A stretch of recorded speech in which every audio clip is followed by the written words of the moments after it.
Salut, petite vidéo nutrition. Aujourd'hui, j'avais envie de vous parler de la faim.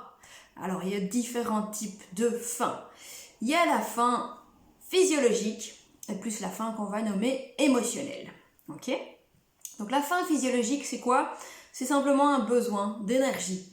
Mon taux de sucre dans le sang, ma glycémie, elle commence à chuter. Alors, qu'est-ce qui se passe? Mon corps, il m'envoie plein de signaux pour me faire comprendre que je dois manger. Alors, si je les écoute pas, ces signaux, parce qu'il faut d'abord avoir une intensité assez faible, cette intensité, elle va progressivement passer à modérée et puis de plus en plus intense pour vraiment me faire comprendre que là, ça devient urgent de manger.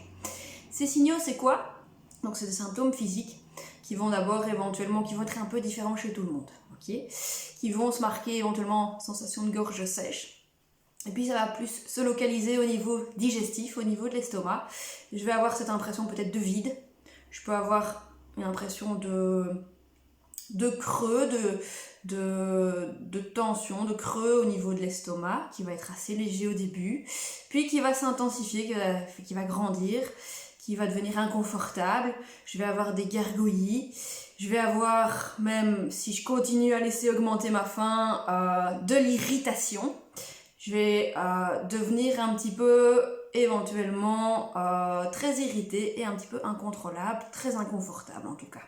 Ok, moi ça m'est déjà arrivé une fois, je faisais mes courses. C'était dans la file pour être à la caisse et je sentais qu'il y avait beaucoup d'irritation qui montait, mais en fait c'était simplement une sensation de faim que j'avais laissé un petit peu perdurer. C'était pas très agréable. Mais donc voilà, c'est tous ces symptômes physiques qui vont se mettre en place pour vous faire comprendre, ok, là j'ai besoin d'énergie.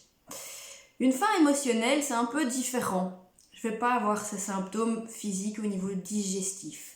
Je vais plutôt avoir une tension générale dans le corps. Une tension, comme ça le dit bien, suite en général à une émotion. Et donc, la différence en fait entre les deux, c'est que la faim physiologique, je vais pouvoir manger n'importe quoi qui va m'apporter de l'énergie, ça va me calmer. La faim émotionnelle, je vais devoir avoir besoin d'un aliment très précis.